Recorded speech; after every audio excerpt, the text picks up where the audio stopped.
mundo. Ninguém aqui acredita que Jesus é uma porta, quando ele fala, eu sou a porta, as ovelhas. São metáforas. E uma metáfora grandiosa na Bíblia é quando Deus resolve se revelar. Amados, Deus é Deus. Ele pode fazer o que ele bem entende. Ele não presta contas para ninguém. E Deus, na sua soberana sabedoria e vontade, na eternidade, ele tomou uma decisão. Vou me revelar à humanidade. Então Deus veio para a terra na forma de um elefante? Não, isso é Ganesh, é um deus hindu. Deus veio para a terra na forma de uma águia exuberante? Não, isso é um deus lá dos índios americanos. Deus, na sua infinita sabedoria e na sua soberana vontade, decidiu se revelar na terra como mulher? Não, também. Deus, em sua sabedoria e em sua infinita liberdade, decidiu se revelar a nós como um homem. É uma decisão dele. Por que ele fez isso, pastor Paulo? Eu não sei. Provavelmente nunca vou saber. Mas Deus decidiu se revelar para nós como homem. Nem como mulher, nem como bicho, nem como anjo. Simplesmente um homem. Mais do que isso, Deus decidiu se revelar para nós como Pai. É uma decisão dele. Ele falou, eu quero me revelar para Israel como Pai de Israel. Eu quero me revelar para a igreja como Pai da igreja. Eu quero me revelar ao mundo como Pai. É uma decisão que Deus tomou na eternidade. E não cabe a nós questionar o porquê disso. Mas cabe a nós termos uma certeza. Se Deus decidiu se revelar como homem e como Pai, é porque homens e pais são muito importantes na visão e no plano que Deus tem para o mundo. E é justamente por causa disso que o mundo, que Satanás tenta destruir os homens, a hombridade, a masculinidade e a paternidade. Mas não é só o mundo e Satanás que estão tentando acabar com a honra de ser homem. Não é o mundo que está tentando acabar com a dignidade de ser um pai. Os homens também estão lutando contra a própria masculinidade. Você olhar para um homem de hoje e perceber que ele é todo efeminado. E você olhar para homens mais antigos e perceber que eles não querem assumir os papéis que Deus deu para eles assumirem. Mas não é só o homem que tenta lutar contra a própria masculinidade, a própria paternidade criada por Deus para a honra e glória do nome dele. As mulheres também estão lutando contra os homens. O feminismo é uma ferramenta satânica para criar divisão, para criar briga. Mas, meus amados, para susto de vocês, não é só o homem, a mulher, o mundo e Satanás que está lutando contra a dignidade de ser homem, de ser pai, de ser másculo, de ser viril. A própria igreja está fazendo isso. A própria igreja está fazendo isso.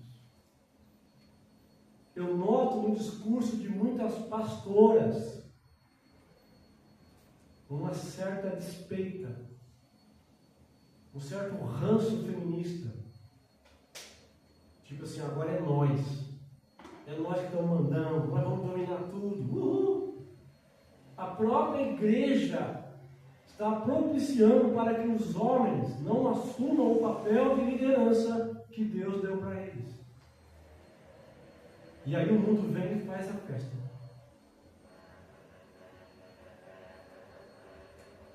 Se Deus optou por se revelar como homem e como pai, Desonrar a masculinidade é desonrar Deus.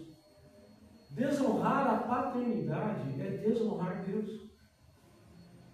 Porque Ele, em sua soberana sabedoria, em sua soberana e livre vontade, decidiu que seria melhor para a humanidade se revelar como um homem e como um pai. E aí, o texto que eu quero compartilhar com vocês hoje, meus irmãos, é um texto que descreve um pai perfeito. É um texto bíblico em que um filho mostra para o seu pai as suas necessidades. E a partir dessa colocação que o filho faz, você consegue entender o que é um homem, um pai, de acordo com a vontade de Deus. Então abra a sua Bíblia em Mateus capítulo 6, do versículo 9.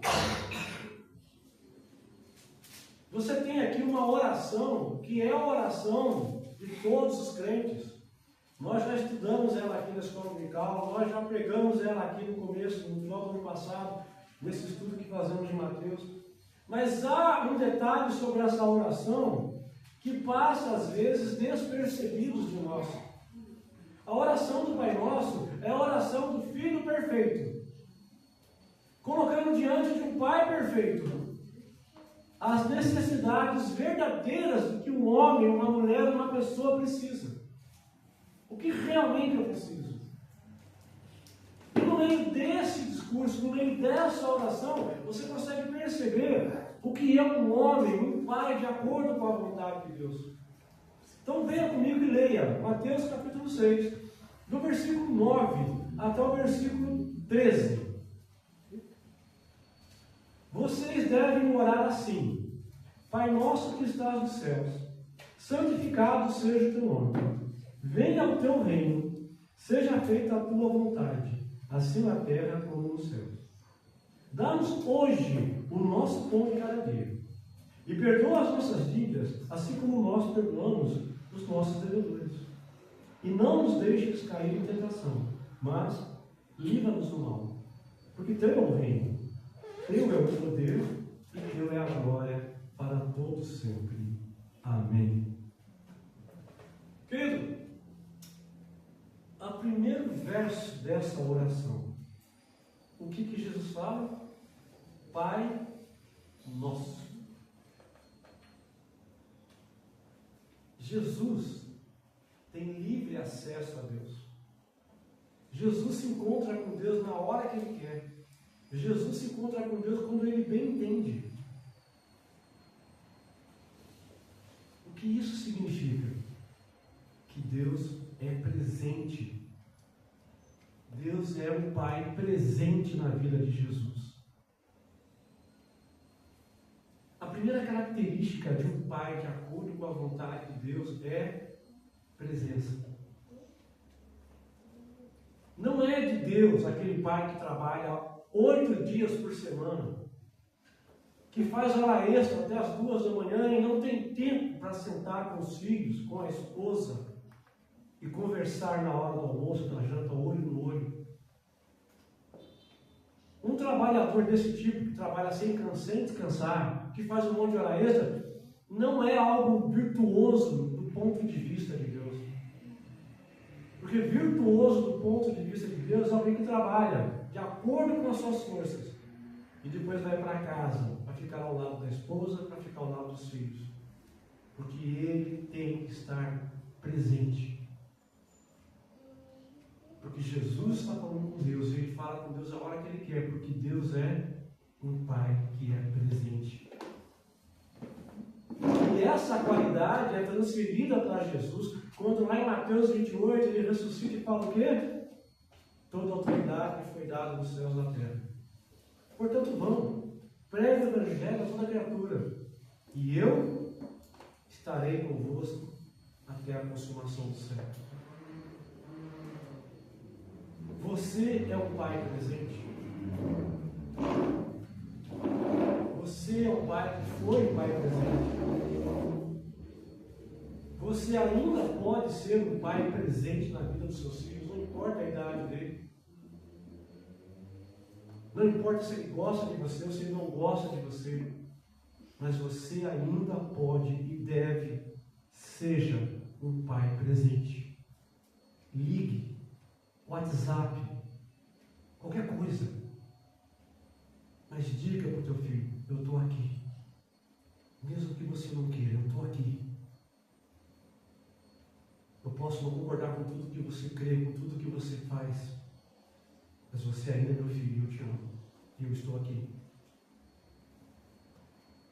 Na parte B desse verso, o que Jesus fala é: santificado seja o teu nome.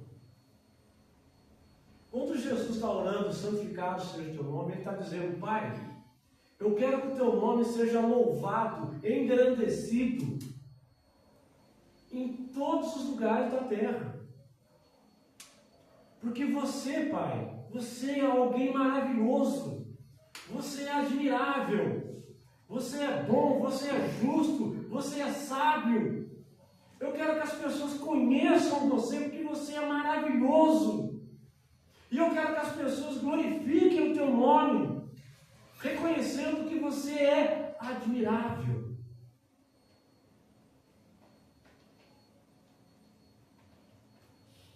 O seu filho quer um pai admirável. Eu tive colegas de escola que os pais eram bandidos, outros que os pais eram alcoólatras, outros que o pai, sei lá.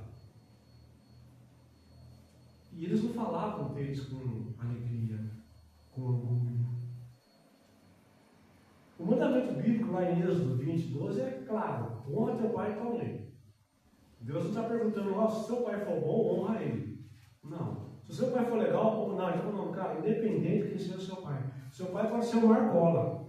Seu pai pode ser um maníaco do parque. Honre ele. Honre. É o primeiro mandamento com promessa, para que se prolongue seus dias na terra. Mas o que todo filho deseja, o que toda filha deseja, é um pai do qual ela possa se orgulhar. Um pai que seja admirável. Um pai que ele possa bater no peito dizendo: está vendo aquele cara? Sou meu pai. Meu pai. Todo filho quer que o nome do pai dele seja santificado, seja reconhecido. Por isso você, como pai, tem que se esforçar para ser admirável.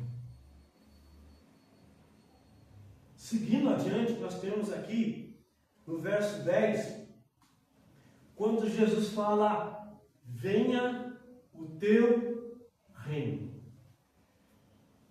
Essa é uma parte linda, porque o que Jesus está dizendo é o seguinte: Deus, meu Pai, eu quero viver a minha vida sob a sua autoridade.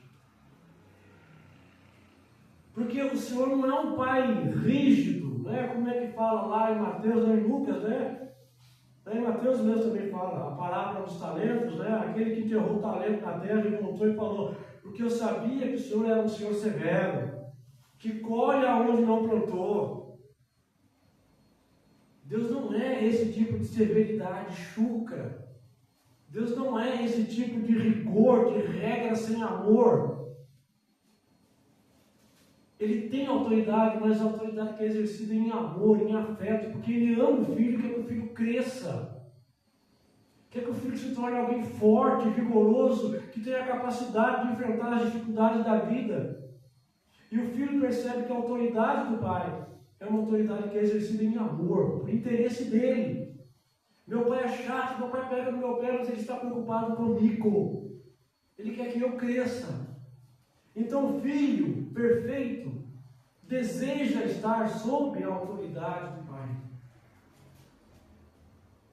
Deus te deu como homem e como pai autorização para que você exerça autoridade sobre o teu filho. Mas para você exercer essa autoridade, você tem que ser presente. Você tem que ser admirável. Alguém honrado que o filho fala: realmente, o pai pega no meu pé. Mas não é porque ele é chato. Não é porque ele é cri-cri. Como Paulo fala lá em Efésios, capítulo 6, pais, não irritem os vossos filhos. Ao contrário, eduquem eles no conselho do Senhor. Porque aí o filho, como Jesus Cristo, vai desejar estar sob a autoridade do Pai. Mas para ele desejar estar sob a autoridade do Pai, o Pai tem que também assumir essa autoridade e exercer essa autoridade. Quantas vezes nós, homens, falhamos de não impor autoridade porque não queremos dor de cabeça? Porque não queremos encrenca. Deixa como é que está, para ver como é que fica. E às vezes a sua esposa, os seus filhos estão olhando para você esperando só uma voz de comando. Porque você, homem, você, pai, foi colocado como líder espiritual da tua casa. E a tua mulher, os teus filhos olham para você esperando de você autoridade. Mas autoridade em amor. Autoridade em carinho. Uma mão firme, que segura e guia. Não apenas que bate. E não aquele pai que se evade das suas obrigações e compromissos para simplesmente não ter dor de cabeça. Você exerce a autoridade, você exerceu a autoridade, você ainda consegue exercer a autoridade. Porque a autoridade que te foi dada sobre os teus filhos, para ser exercida com sabedoria e em amor, é por toda a vida. É por toda a vida. Não é porque ele casou e foi embora. Ele ainda é o teu filho. Mas ele tem que desejar, como Cristo desejou, estar sob a sua autoridade. Reina sobre mim. Venha sobre mim o vosso reino. Pai, vem aqui. Eu quero te obedecer, eu quero te seguir. Quero aprender com você. E Jesus continua, não acaba aqui. Ele está descrevendo por meio dos pedidos que ele faz, que ele quer um pai que é presente, porque Deus é presente. Ele deseja um pai que seja admirável, porque Deus é admirável. Ele deseja um pai que tenha autoridade em amor, porque Deus é autoridade. Mas mais do que isso, dá-nos hoje o pão nosso de cada dia. Jesus quer um pai que seja provedor. Jesus quer um pai que seja provedor. Um pai que venha para casa, que seja a fonte de alimento físico, que seja a fonte do alimento espiritual, que seja a fonte do alimento emocional. Eu conheci pais, eu dei muita aula para adolescentes, para jovens, tanto na igreja quanto fora dela.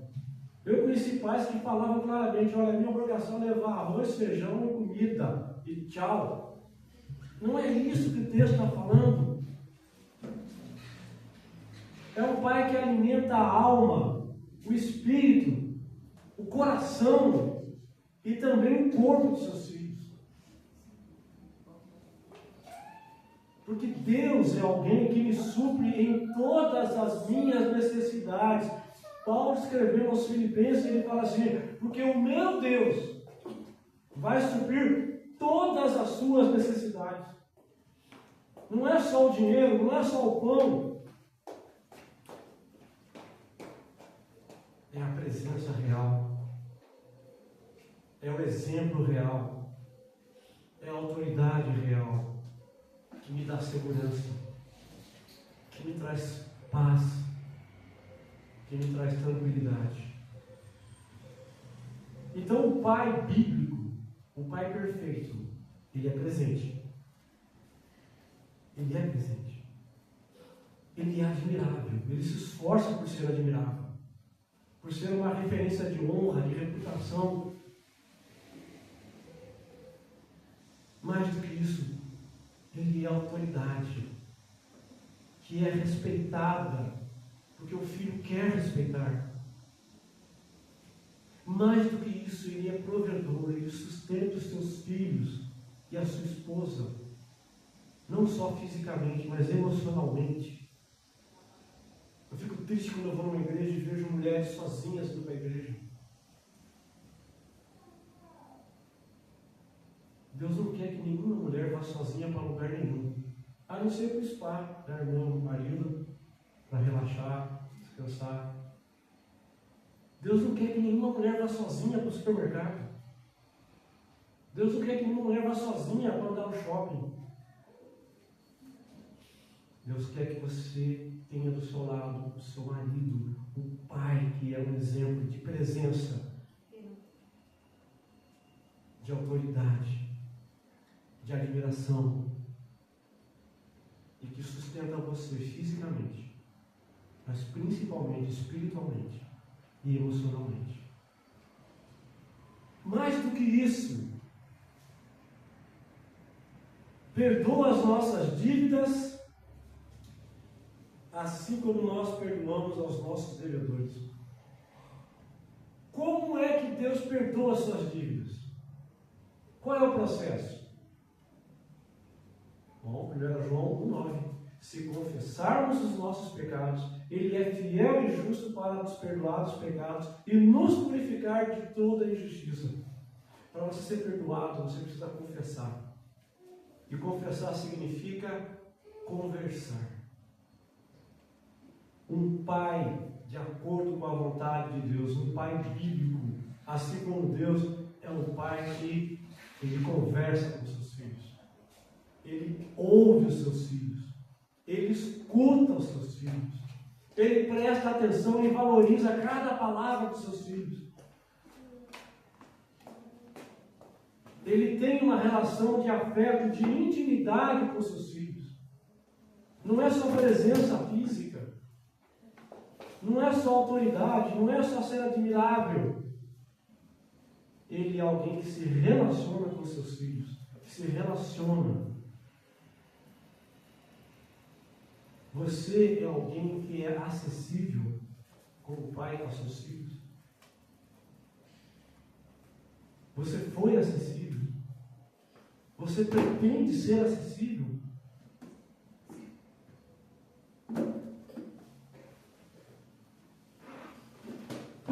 Finalmente, o último pedido de Jesus: Pai, não me deixe cair em tentação, mas me livra do mal. Jesus está pedindo um Deus, está suplicando por um Pai que é protetor. Ele protege seu filho. Como Paulo fala, não vos veio tentação que não fosse humana. Deus protege você de uma tal forma que as lutas que você enfrenta são dimensionadas para a sua capacidade. Se no meio da luta você desanima e joga a toalha, não é porque a tentação foi pesada, não é porque a provação foi pesada, foi porque se cansou, você se desistiu. Mas Deus não permite que você seja tentado além das suas forças, porque Ele é um Pai que te protege. Mais do que isso, Ele te protege porque Ele permita que você enfrente lutas que vão tornar você mais forte, mais vigoroso, mais maduro, mais homem, mais mulher, mais sábio. Esse é o Pai perfeito. É um Pai que tem pelo menos essas 6 características que aparecem na oração do Pai Nosso. Ele é presente. Ele é admirável. Ele tem autoridade. Ele é provedor.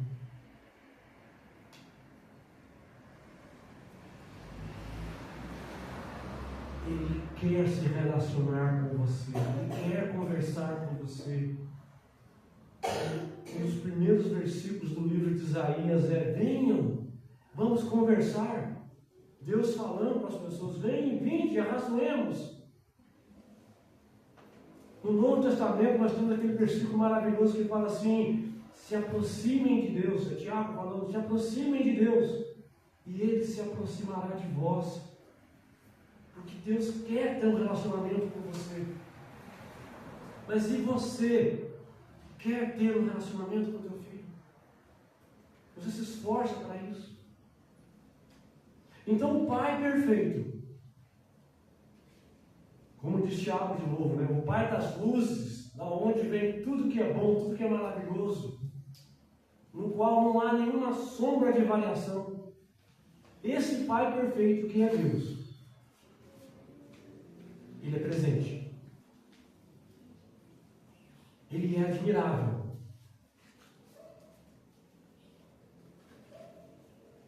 Ele é acessível. Ele exerce autoridade em amor. Ele te protege. Ele te alimenta. São as 6 características de um Pai perfeito que nós encontramos na oração do Pai Nosso. E nesse Dia dos Pais,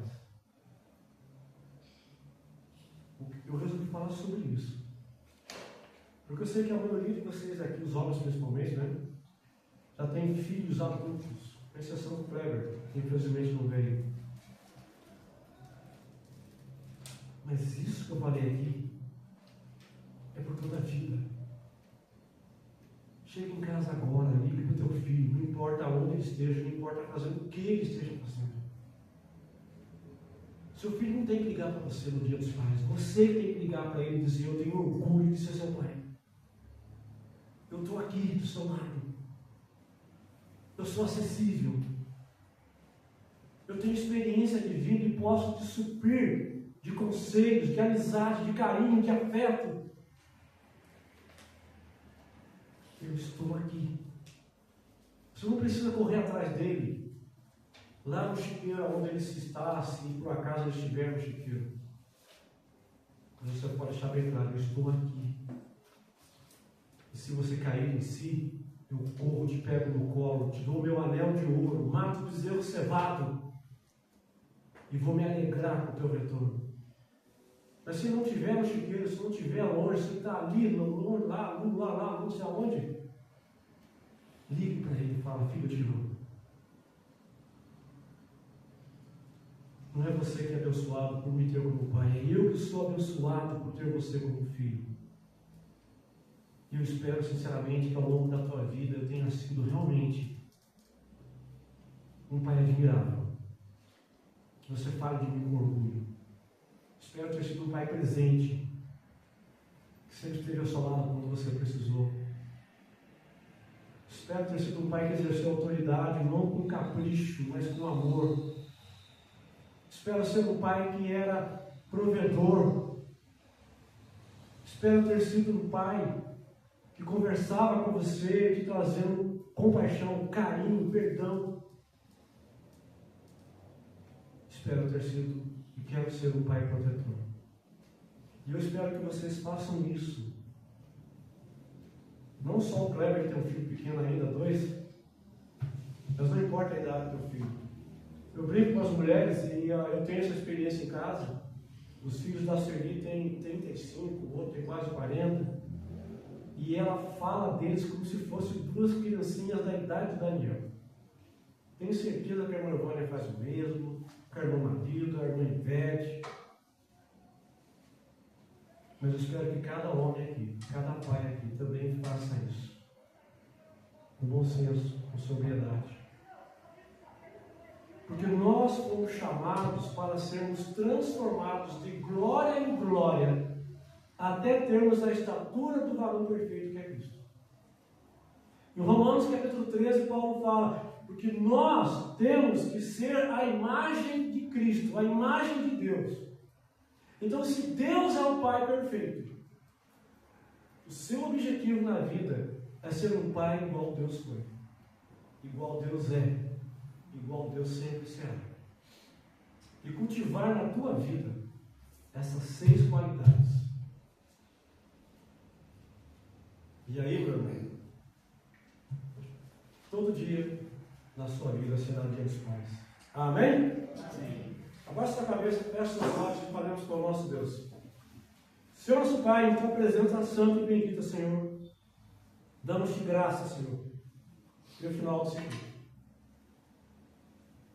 Deus, nós te suplicamos, em nome de Jesus, que tudo aquilo que foi falado aqui, Senhor Deus, se for de acordo com a tua vontade, que permaneça queimando em nossos corações, em nossas consciências, em nossas almas, nos conduzindo a um patamar de maior espiritualidade, de maior comunhão contigo por meio da tua palavra, pelo toque do Espírito Santo, mediante a fé em Jesus. E que aquilo que foi falado, Deus, que é apenas conhecimento de homens, que seja apagado da nossa memória e jogado no mar de esquecimento, para que nós cresçamos, ó Deus, para que nós tenhamos maturidade, para que nós não sejamos levados de um lado para outro por qualquer vento de doutrina, mas como homens maduros, nos espelhando e mirando em Cristo Jesus, tenhamos uma vida na qual o teu nome seja glorificado, e sejamos os líderes, ó Deus, os esteios, para manter a tua igreja forte, vigorosa, saudável, propagando o teu evangelho para a salvação de todo aquele que crê. É isso que nós te pedimos e te damos graça em nome de Jesus, Senhor. Amém. Eu quero pedir agora, encerrando esse culto,